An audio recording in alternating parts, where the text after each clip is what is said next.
Good morning.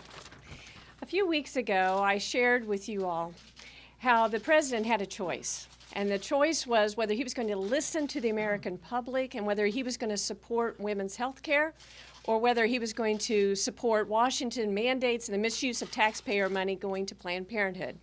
Sadly, we know that the president's priorities now are with bigger government and misuse of tax dollars. But we in the House of Representatives are going to stand for the American public. We are going to vote, once again, to override this veto and to repeal this onerous law.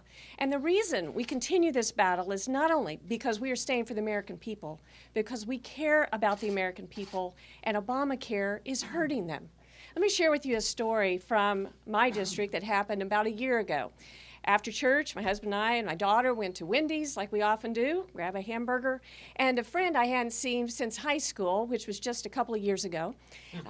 Well, anyway, it was a few years ago, but I hadn't seen her in a while. Her name's Tracy. She called me and goes, "Hey, Vicky, come here a minute." And it was good to catch up with her, but she said, I've got a problem. I want to ask you about something. She said, "My husband and I just got a letter last week from our insurance company saying that the policy that we have had for years has been canceled.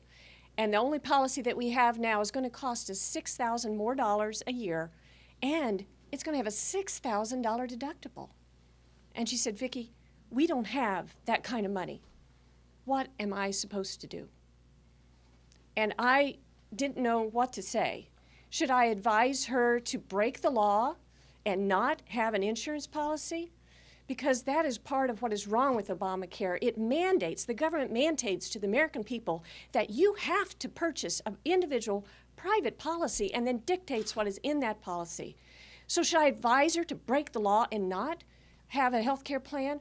Or should I advise her to not make a house payment, to not save for her child's college, or to not make a car payment?